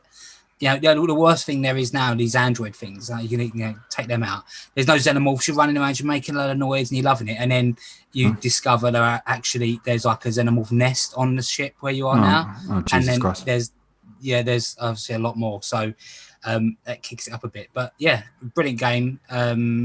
I did finish it. One of the worst missions is you're actually crawling around in this xenomorph nest I can't remember what you've got to do, like access something, and they're everywhere, like where you've got to hide and everything. But yeah, it's really good. If you're into like horror games, definitely check it out, because it's such a fun. It doesn't sound fun, I have to be honest with you. Yeah, I was going to say, it's fun, but it's good. You didn't finish it? Your girlfriend didn't finish it? No, I did finish it. Oh, okay. I finished it. Yeah, I finished it. Yeah, it's good to mention you play as Ellen Ripley's daughter, Amanda. Is that Amanda? Amanda Ripley. So she's looking for a mum. So you find like these ship recordings from the Nostromo. And obviously that's the ship her mum was on. But yeah, it's a good game. If you like horror games, then yeah, definitely check it out. Okay, cool, good pick. Yeah, like you said before, I've not really played that many horror games, so my list is a little bit limited. But Last of Us, part 1 and part 2. I think part 2 is probably a little bit more scary than part 1. Maybe it's just the way I played it, but I guess spoilers for a little bit of The Last of Us. But there's a scene in Last of Us Part 1 where you're in obviously the basement and it's pitch black and you got to get the generator. That is the worst bit, yeah. Yeah, that is probably the most scariest part in the thing. And obviously it's quiet. And obviously is it the bloater that's in there? And I died so many times in that bit just because I was just shit scared. And what it does to your face, it just kind of grabs you from the mouth and kind of just rips your skull out. So your jaw across. So yeah, it's very gruesome and stuff. So yeah, that was kind of the scene in Last of Us Part 1. Last of Us Part 2, it was more the atmosphere just because I was playing with my headset on and then playing it without the headset because I kind of in the end just wanted to get through it for our kind of review. It kind of just took that immersion away and it wasn't that scary. But when I first was playing, I was playing very cautiously and the sounds of the clickers in your headset, because there was almost like a surround sound and you could hear them. And it was playing with a headset on in certain moments, especially when you had them, the stalkers, the ones that were hidden and stuff. Yeah, that was just not fun playing with a headset on because you could kind of... they're worse in the second one than they was in the first stalkers. Yeah. In the first game, you don't really see them a lot. You see them in the basement and maybe another time, but yeah, in the second one they were a lot worse. Yes. They'll ruin your day if you meet a bunch of them. So yeah, no, I can. Although I'm not, people know they listen to this. I'm not a massive fan of the Last of Us Part 2, especially the second part of the. I'd say I'm not a fan of half of the game and like half of the story, but the Rat King. I don't know if he was going to get onto that. That was pretty intense. Yeah. Like visually, like obviously graphically, is a lot better than the part 1, and just looking at just all of the infected creatures, they are just disgusting. Like literally, just looking at a clicker. So they've got genitals as well. Like they have actually got like. Have they? They've got genitals. Yeah, like something like. Just literally looking at it generally makes you feel sick. Just looking at them, they are just disgusting creatures. So, yeah, not known really for its horror elements, but it is obviously has scary parts in it. And the bit where you're in the hospital basement and you play as Ellie, and everyone's saying, "Don't go in." Like you hear everyone saying, "Don't go in the basement. Don't go in the basement." You go in the basement as Ellie, and you're like, "This is nothing." I don't know why everyone was like, "Don't go in there." And then when you have to go back and play as Abby. Yes. And you're in the basement, and then that's where it kicks up a notch, and you hear something behind that door, and as soon as you put the power on, it's kind of busted out, and you think it's going to be a bloater, but it's not. It's that massive. Yeah, the Rat King thing you said. Yeah, clicker / stalker, just kind of everything merged into one. Yeah. Talking about a thing that didn't die, the amount of bullets that thing took as well is incredible. Amount of times I was going round and just shooting it. I was like. And then you finally think you've done it, and then the little bit pops up. Pulls off. Yeah. But and I wasn't even playing it on like Survivor or anything. So I can't imagine playing that on a really like grounded or something. Yeah, that's No, thank you. No, thank you. Yeah. My second game is one I've mentioned before, Dead Space, and Dead Space 2, but obviously Dead Space was the first one. I really enjoyed that. Again, I'm not a massive fan of horror games, but I like the sci-fi element of it, and also like you just kind of go around this ship and you kind of having to you're fighting against all the necromorphs, but you're also fighting against the ship that's just kind of breaking apart, and you have to kind of try and fix it. Similar theme to your first game, really, isn't it? Yeah, kind of. Yeah, Stay Alive. Except that you got like all these all these cool weapons, and like the main weapon isn't even like a weapon, kind of, it's like a tool, like the plasma cutter. Just again, great new IP, you know what I mean, like all new enemies and this story that grew and grew, that's got some proper creepy creepy vibes to it. You know, little bait. They get these little baby necromorphs that kind of shoot like little barbs at you, and you got like one of the worst ones. This kind of like it's like a moth. It looks like a giant moth, and that's what comes around and reanimates the corpses. Yep. So I learned earlier on, if there's any corpses on the floor, you just have to stomp them till they're in bits, because then this moth thing can't, reanimate them. But the story was great. I completed that. Like platinumed it, but not really, because I don't own the Xbox back in the day. And it was just that was probably like the second horror game I'd played. The other one I'd played before that was Resident Evil 1, like the remake on the GameCube. And only played on that because I put the cheats on, so I couldn't die. And I had unlimited bullets. But it's such a good. I know you haven't played. You've played it, but not a lot. Is that right? Yeah, I've only played the beginning of number 2. I'm not. Okay. So again, number 2 literally just starts off. You're in that straitjacket, and there's xenomorphs everywhere. Just they're both of those games kind of start with a bang, and then number 1 you just end up nearly more or less straight away. You're getting chased down the corridor by this necromorph, and and a big twist as well. You're trying to, again, spoiler for Dead Space, you're trying to find your girlfriend Nicole, and she's been dead all along, and you're just kind of going mad and seeing things. And the Easter egg they put in at the chapters, all the chapters, if you took the last letter of each chapter, it actually spelled out Nicole is dead. So obviously I don't think anyone clocked onto that at first, but they put that in there. That's cool. That's a cool little thing to add in there. It's a shame it's a IP that's kind of seems a bit dead with EA. They're not seem to with number 3 didn't do very well. Introduced like co-op play in that, but I just kind of think they kind of took the lore and the mythology of it a bit, I don't know, maybe a bit too overboard. They could have just kept it as like number 1 and 2, you're on a ship and there's aliens in it and you've got to try and survive this. One of the worst things as well, we talk about bosses, like there's one of the necromorphs later on in the game where you shoot it and it just regenerates. So you shoot its legs off and it just grows again. You can't kill it, and it's just coming for you, and all you can do is run. So that's obviously pretty tense, but really fun. That is a fun game to play. I know the other one, Alien Isolation, didn't sound very fun, but that is. It's quite well known of being a really good cult classic, and a lot of people like it. It's a shame about the that seems to be a dead franchise. We've stuck with EA, so unfortunate. Yeah, I didn't buy it when it got released. I think I bought it like a few months later because I've just seen some really good reviews on it, and me and my mate in work. There was like in the sales, so he was like, I would pick it up. Yeah, and we just both loved it.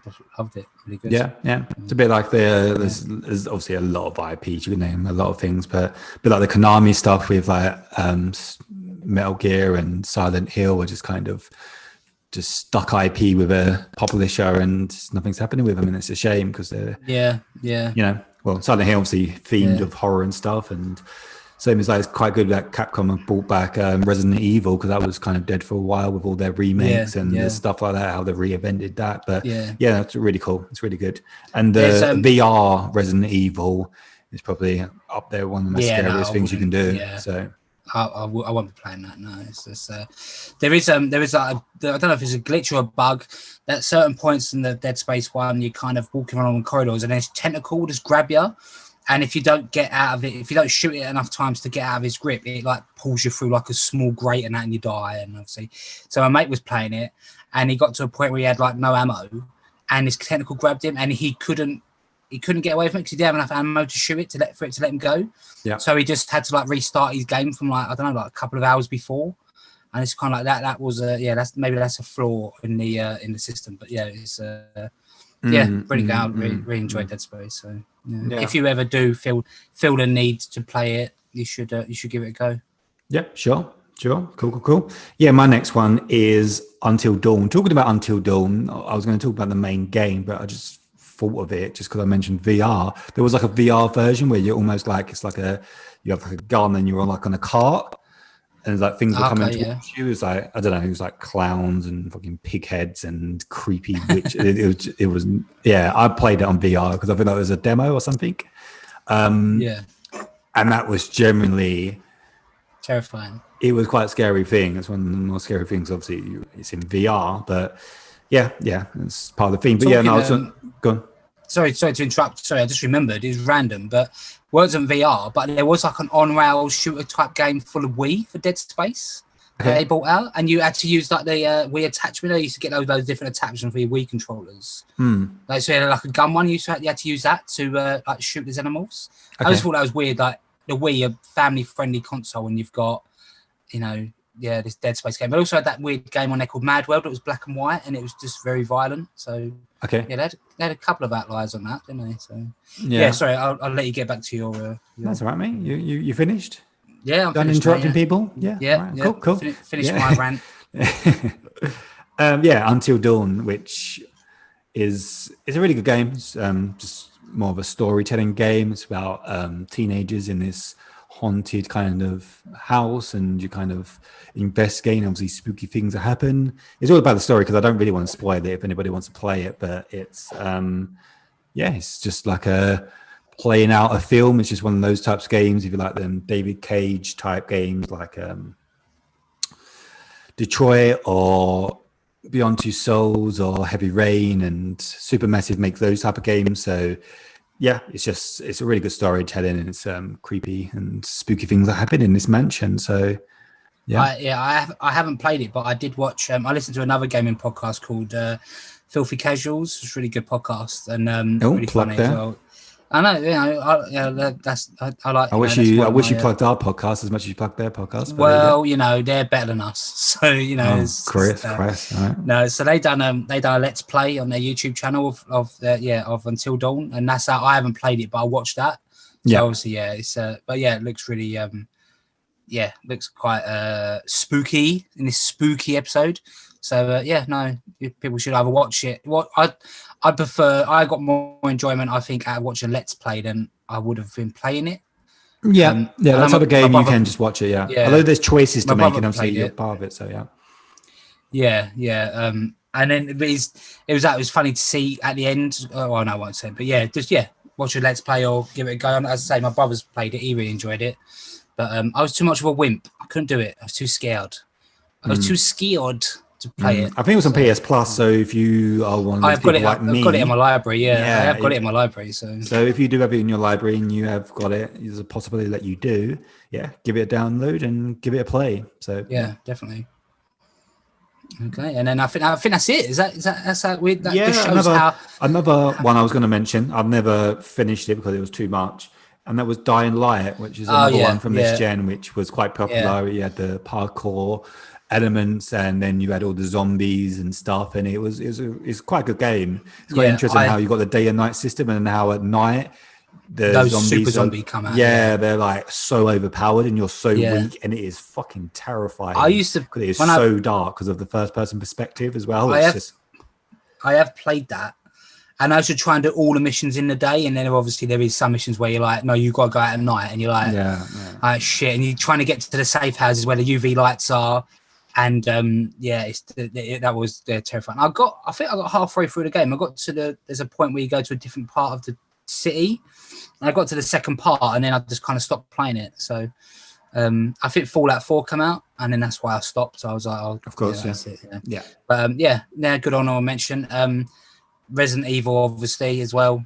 Super scary. Generally avoid those just because you know what you're getting into. So. No, definitely. But that's our spooky topic for this week for our Halloween special. Looking forward to a Christmas special as well when we play our.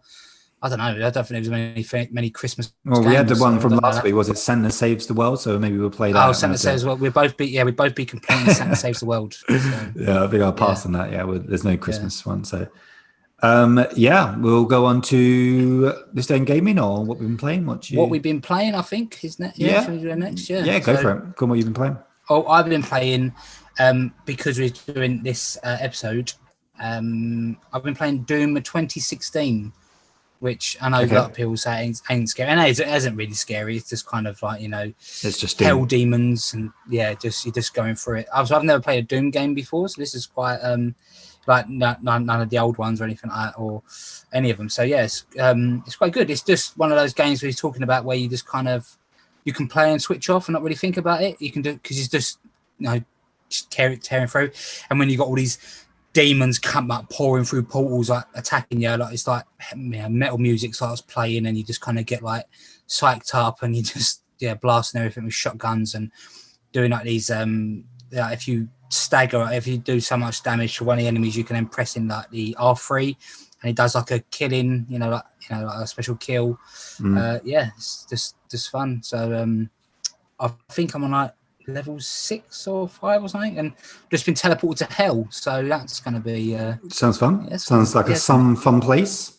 Yeah, I picked it up on PSN sale for like £4 like a few months ago. So I thought, I'll download it, give it a go, and it's enjoyable. I won't be platinum it, I don't think, but it's okay, sure. No, one of the difficult. It's a difficult trophy, isn't there? There is a difficulty based trophy, but it's only you've got to complete the first level on Ultra Nightmare, which sounds not too bad, but it's apparently like one hit kill Ultra Nightmare, like, and you just, or like if you get shot in the back, you're dead, and it's just really tough. So I don't know if I'll be trying to platinum. Yeah, that sounds at the minute. difficult. At the minute, I'm just enjoying playing it. So that's what that's what I've been playing this week. Okay, nice. No Days Gone? No, still not going back to that? No, I did say last week, didn't I? I wasn't going to play Days Gone. Yeah, I kept my word. Yeah, so, okay. You're a man of your word. Yeah, okay. I am. Yeah. I've been playing Destiny. Really, that's it. Just been Destiny. Just been looking forward to the new season. Basically, just trying to clear up a lot of things that are going to be going. So just getting a few exotic weapons that I didn't have before, and things that we just won't be able to obtain once, obviously, the new update comes in, because all the missions and the planets are going for those. So just clearing out my library of activities that I've got that I've not done yet, and just having really fun with it. It kind of gave me motivation because they had another trailer and had a Viadoc this week as well, and they were talking about the new expansion and the dynamic weather on Europa and the plan for the next year, and they were talking about stasis, which is the new ice power, and they were talking about the darkness and the light, and it's very much turning into Star Wars now, where you got the light powers and you're gonna have the dark powers, and they're calling them subclasses, and they're put in, obviously it's plural now, so clearly there's going to be more than one dark power. So it's likely that each year now going forward with the expansion, we're going to get a new power. So that's quite cool. Look forward to seeing how it develops. And they're also bringing back characters which they introduced, well, not introduced, but the storyline from like Forsaken from 2 years ago, and it seems like we're wrapping that up now. So it's really exciting stuff for anybody that's a fan of Destiny. So for someone like me who's got Destiny 2 because it was on PlayStation Plus years ago, like 4 years ago, what I can play like the campaign. Is that going, or I don't know? So from after the 10th? Yeah. You're saying. So if you got the base game, I'm not sure what you'll be able to do, but obviously the base game is free through New Light, and I don't know what's happening with that either, because the Red Legion campaign, which is the main story of Vanilla Destiny 2, which you've got, will be going. Okay. Because I noticed that I looked at the trophies the other day, and there wasn't any trophies for a campaign, and I can't remember if there was and they've gone, or there never was. Okay, because I got one trophy, and it's one silver trophy for Destiny 2, and I must have got it with you, and it's like do a public match or something. It must have been public event. Yeah, public event. It must have been when me and you played that time. So sure, okay, so that it could be like after the 10th, the campaign's gone. Then that's what it will be, because the locations are gone. Okay. So IO will be going, and which you need to go do for the campaign. Titan's going, which is part of the campaign. And Mercury was the first expansion, so that wasn't a part of it. And also Mars is going, which was in another expansion. So the two of the planets that you need to go to are going. So, but they're adding the Cosmodrome, which was a part of D1. Which is another location on Earth, and they're kind of changing the opening story, which I feel like is going to be in line with New Light, which is for free players. So, which is free. Sorry. So we'll see. I'm not sure what they're doing, because I'm only looking at what is ahead for like Beyond Light and existing players. But it's a great time to jump in, because everybody that joins, you start at 1050. So the cap that I'm at now, which I've grinded to, which is kind of a little bit annoying for players like me that have earned that thing. If you bought Beyond Light you would just automatically be up to the level that I am. And so okay. you got to catch up. You will start on par. You have all the abilities. You obviously won't have all the weapons like what I've got, but a lot of the things have been sunset, and all the old weapons are going to be capped at 150 anyway, or 1050, sorry. So they can't go beyond that power. So everybody's going to be getting new stuff, and it's like a fresh start. It's basically Destiny 3, essentially. Okay. So if you're a new player or you've jumped in and you jumped out, it's a great start time to jump back in. Yeah. Okay. Cool. Yeah. I was just wondering how it worked, but thanks. No, it's a lot of interesting. It's a good question because it's a lot of interesting things of what's going to happen, even with the trophies. Because I haven't got the platinum, because I haven't got the prestige levy, the Leviathan raid, which is the first raid, and that is going because all that is going, which is a shame because it's such good content. Yeah. And so what's happened to the platinum? Because it's now you can't obtain that trophy because. Yeah, I watched a video, about unattainable trophies and achievements now due to servers going down. That, but although the servers ain't going down, it's kind of the same. That isn't going to be obtainable, so they should really change it or take that trophy out or do something to it. But I dare say they won't. They'll just leave it, and it'll just be one of those games where you can't get. You can't get it no more. So. Yeah, unless they make a new trophy list. I don't know what they're going to do. I don't know if there must have been another game that's had content in it, and then it's changed it over time, and then there's a trophy tied to this old content, which then became that you now can't obtain the trophy to then get the platinum. So it must be, and I don't know if they can. I don't know if there's a thing where Sony lets you change it, or it's like a thing that you just cannot do it. I'm not sure, but yeah. So what's stopping you going and do it before the 10th then to get it? It's really difficult. Oh, is it really tough? Yeah. Yeah, doing a prestige raid is just really difficult. It's like doing a normal raid, which is already difficult. And then the prestige version is just enemies are increased. You got to do more mechanics in terms of each game with the mechanics, which is already difficult. And you obviously got to have full communication. It's just everything is just leveled up where. And it's more the boss, the end boss, the Callus is more difficult.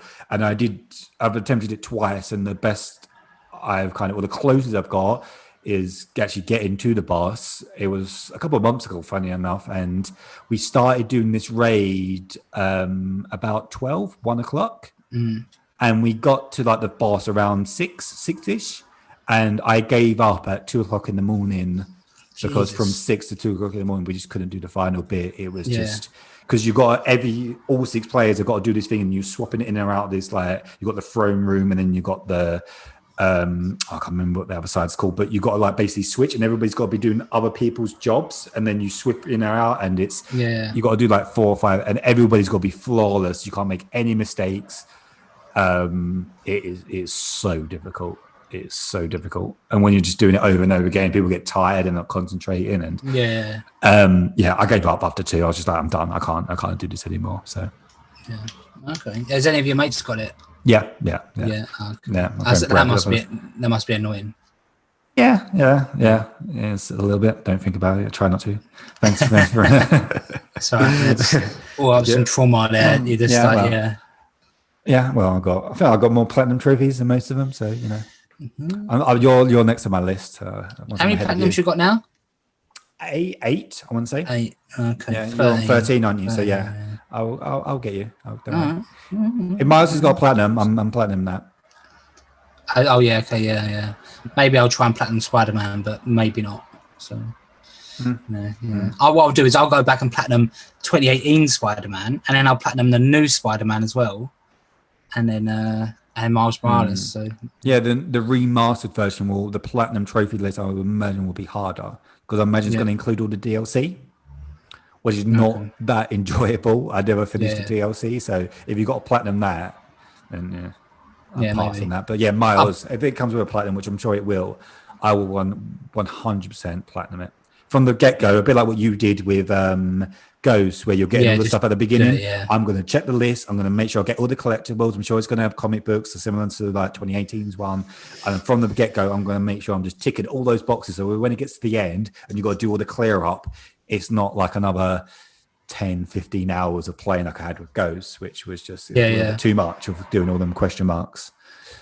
Definitely. I will start early with those. Talking about new games, I pre-ordered Assassin's Creed this week. Okay, yeah. Now I kind of, because it was kind of like, should I get Watchdogs or not? And I was like, no, I'm not doing Watchdogs, so I'll skip that. So let's get, and with Cyberpunk being delayed as well, with those two things, I was like, okay, I've got Destiny. I'm obviously going to be playing that from the 10th, and then I've got Spider-Man on day one, but obviously it's a 1.5. Got to remember, it's going to be a short game, so it's only going to be like 15 hours long. Yeah. So then what other single-player games have I got to play over this launch? So it makes sense for Assassin's Creed to take the reins now. So I'm sure you are happy, because I imagine a lot of people have now pre-ordered or get Assassin's Creed now because of Cyberpunk being pushed. So it's really good news for those. Yeah, no, they're benefiting from it, definitely. So yeah, that's what I've been playing. That's what Reese has been playing. So now we shall move on to this day in gaming. So this week it's a game I haven't played. I know Reese has played, so we can ask his opinion on it. And it's a game called Uncharted 3 Drake's Deception. I think that's called. Yeah, Drake's Deception. And that was released on the 1st of November, 2000 and let's have a look. So 2011 in the US. So it's 1st of November US. I think it came out in the UK on the 4th of November. Okay. But we've got the November one. As I say, I played number 1, 2, and 4. I'd never played 3. Don't know why I kind of missed that one, but you've got the collection, right? From I've got it. Yeah, I've got the collection. Yeah, but I just haven't done it. What's it like? What do you enjoy it? Was it one of the better ones, or is it a bit mediocre? If I was going to put it in order of Uncharted, I'd say 4 is the best, 2, 3, 1. But 2 and 3 are so close, so they're almost like the same game. Oh, really? It's a bit like Last of Us Part 1 and Part 2. Do you know what I mean? It's like the 2 PS3 games, and they're basically like, you played the first one, right? And you can tell there's a big like jump in quality to number 2. Yeah. And 2 and 3 are basically, it's just the same, but obviously it's a different story. If you like 2, you'll like 3. Yeah. And then obviously Uncharted 4 is a whole nother level because it's on the PS4. But it's just Nathan Drake doing Nathan Drake stuff, and it's cool. It's in London. The beginning bits in London. Oh, sweet. You go to the underground and stuff, and it's quite cool. And from there you just it's a great game. It's just Naughty Dog doing Naughty Dog stuff. Naughty Dog at that stage where just each game they do is 10 out of 10, wasn't it? It was like Uncharted 2, Uncharted 3, Last of Us Part 1, and then Uncharted 4. All great games. They're fantastic. Naughty Dog are arguably the best studio in the world. It got a 92 on Metacritic,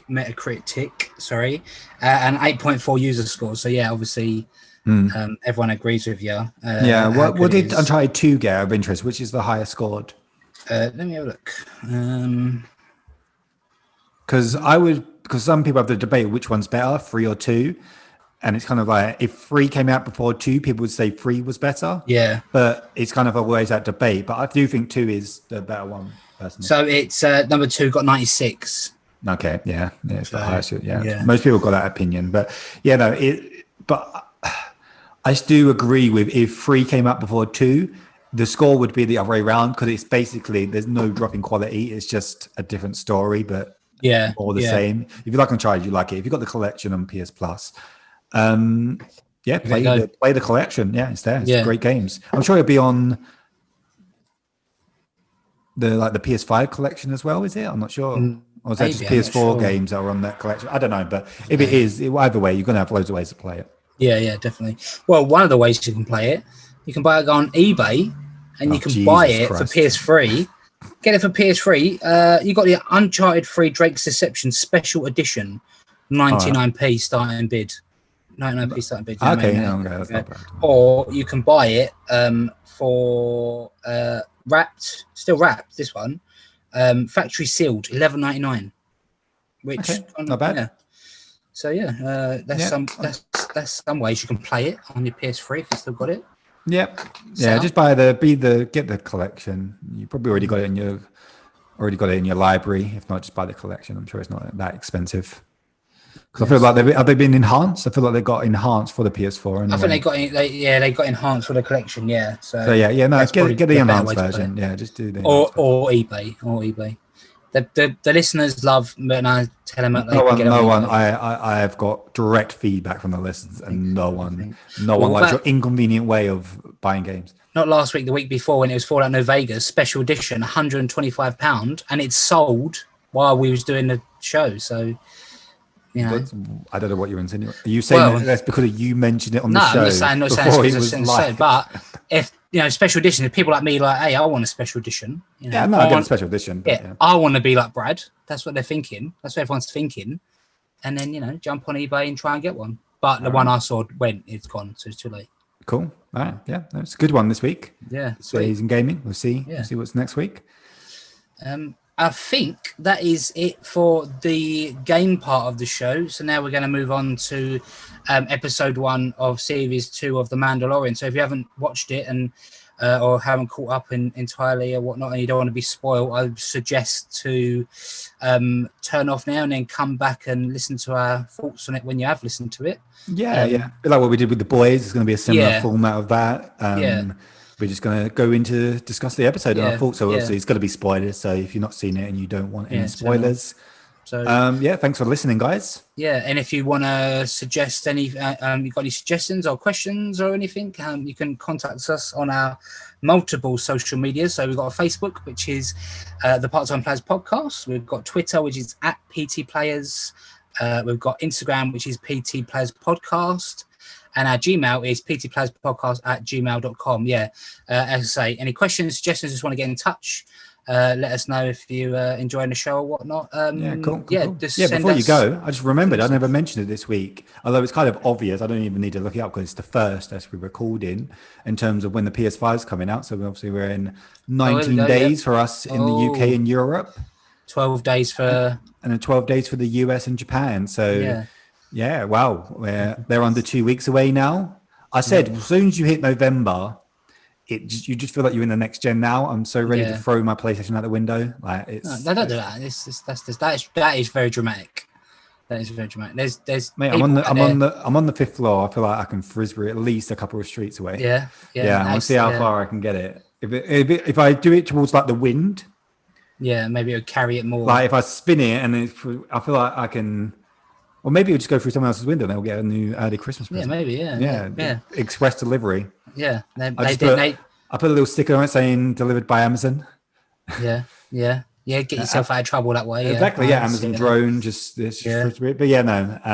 can't wait for the new consoles. Yeah. Especially when we hit the 10th, we're almost like 10 days away because obviously Assassin's Creed and Destiny, but that's kind of my start of next gen. When those games come, and I will have to resist playing Miles because I can technically play Miles from the 12th, but I will not touch it because, like I said, that Digital Foundry video where they showed how good it looks on the PS5, there's no way I want to see that on the on the PS4. So definitely. It's going to be good. Cool. So get in touch if you want to, and remember to please like and subscribe wherever you get your podcast, and leave us a nice review and a 5-star rating. That would be great. And helps us out a lot. And also, if you like this and you think someone else will like it, suggest this podcast to them and get them on board as well. So thank you. Now we're going to talk about The Mandalorian. So Reese, do you want to kick it off? Did you enjoy it? Good episode? I didn't see it. Okay, well, that is it, ladies and gentlemen. We'll finish the podcast. So, No, of course I watched it. I thought, are we just doing general thoughts? We're not doing like a deep dive. We can do general thoughts and like little Easter eggs and that, what we noticed, and what it ties in with other stuff. So general thoughts. I think was it called Chapter 9? Just kind of continuing on the story. Yeah, exactly. Yeah, just continuing over. It's so much. I don't know, it's just so much fanfare. I kind of love the show. You can tell it's being made by Star Wars fans. Similar to like Rogue One. It just reminds me of that, where there's so many Easter eggs from the original trilogy, and the opening scene where he goes to the boxing ring. It reminds me a little bit of the Bounty Hunter game, the PS2 game. Where you're in the arena. It just reminded me of that. And I just got like, I kind of really like that game. And obviously seeing Baby Yoda again, it's just what a character. I don't know, I just love him. He's so funny, and Mando seems a little bit more of a badass in this season than he was in the first season, which is quite cool. Obviously we went back to Tatooine, which is cool, and there's a lot of Easter eggs that obviously what we can discuss there, some that you've spotted more than me, and no, overall, it's a good episode. I hope it goes really back onto the story of the main story. Obviously, the first season it had like few like isolated episodes, which I thought was a little bit odd considering it was only 8 episodes, and you kind of wanted it to just accelerate on the story. And it almost it started strong and it ended strong, but the middle parts were a little bit weak. But it started off really strong again. Yeah. It started off really strong. Obviously, he's still continuing to try and find the Yoda species and bring him back to his own. Yeah, or like Jedi. So they're trying to find, or like Jedi. Well, in a minute, he said he's got to find other Mandalorians because then they can help him find Jedi. Yeah, Jedi. So it's really, really, really great. I think it's a great first episode. And so you mentioned some of the Easter eggs. Easter eggs I noticed. Obviously, Boba Fett's armor was the biggest big one. After when he lands in the spaceport at Tatooine, and the I don't know what she'd be, the owner of that dock or whatever, calls over a droid R5. So that was R5. That's the droid that Luke nearly bought when he got R2D2 in A New Hope, but he had a bad motivator, so he didn't get it. So obviously that's the little Easter egg from New Hope. So that droid's still going strong. I just like the little pit droids as well. I think they're cool. You know, I know those in the first series, but not they're from episode 1. Yeah, they're cool, pretty cool. There was a lot of Easter eggs from the movies, wasn't there? With Tatooine, because Tatooine's been in so many of the Star Wars movies. There's so many, like with the pod racer, and then also with them droids, and so it looked like that guy's speeder bike was made out of Anakin's pod racer engine, because it had the 2 yellow flaps at the top, and it was like the same sort of shape. So that was pretty cool. And there was also an Easter egg from Star Wars: Knights of the Old Republic, the crate dragon. So on one of the on the Tatooine mission on Knights of the Old Republic, you have to go and kill the crate dragon to get the pearl, which they find in this episode, and you have to get that so you can earn the Sand People's Tusken Raiders' trust. So then they can tell you where the Starforge is. So I thought that was pretty cool, you know. It's cool, and they wanted that as well, didn't they? That's what the Tusken Raiders took. So cool. So that was I thought that was really really good as well. And just a fantastic episode, really. Be good to see if he does, find more Mandalorians, and if they do introduce Jedi into it, that'd be really cool. Yeah.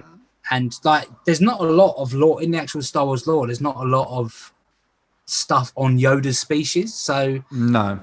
It'd be good if they expanded on that, and like where they're from and that. So brilliant episode, and right at the end, obviously you saw someone watching as Mando was like on his speeder bike, and it was Boba Fett himself. Definitely. Yes, it was really cool. I never caught that because when I first saw him, obviously he is a clone. He's an unaltered clone from the Clone Wars. And as soon as I saw it, I just saw obviously the actor who played the clone. I just thought it was a clone, and obviously, which it could be, but I'm on the side that it is Boba Fett. But just because on the end of Rebels, I'm pretty sure a group of clone soldiers that didn't actually have the chip, that wasn't a part of Order 66. They wasn't a part of it, and they did actually escape, and they were there. And I think Obi-Wan was aware of them being there on Tatooine, because he was on Tatooine looking after Luke, and that's kind of how they kind of left. So the fact that they were on Tatooine, but I guess it makes sense that it would be Boba Fett. So that's really cool. And if Boba Fett's going to be in it, and he puts on his armor and stuff, and we were talking about Jedi's going to be in it. I feel like there was quite a strong rumor. Well, it's basically confirmed because we know who the actress is going to be and stuff. But Ahsoka's going to be in it, who was in Clone Wars and Rebels. She is going to be in this season, so she's clearly going to be the Jedi that they find. So we are going to get Jedi in it, and it's really cool. Yeah, no, really good. Looking forward to next week's episode. Yeah. It's going to be one of those things now, like the boys, like you say, you watch the first one, and that one, and you kind of like can't wait for the next week. So, it's my new Friday fix. But, it's cool. It's funny that it's also on a Friday, isn't it? It's also weekly, and it's on a Friday. So, I really like that model. It's kind of good. I do like the Netflix style of put everything out, but sometimes I get a little bit like, I've watched a few episodes and I'm kind of done, and I don't go back. And then you watch loads of them and it's just done and you forget about it, where I feel like when you wait each week and you digest each episode, you almost enjoy it more. Like the Game of Thrones used to as well. So I'm totally agree. I like binging, but I also the weekly format does work for me as well. So yeah, something to look forward to. It is. Yeah, cool. Yeah. No. Okay. Sweet. I feel like is that a wrap for this week? So I think that's a wrap. Yeah, we've done our socials. If you stuck around, you heard another one. But yeah, hit us up with any questions or suggestions. Be greatly received. And yeah, thanks for listening. Yeah, thank you for listening. Cheers, guys. Bye. Bye bye.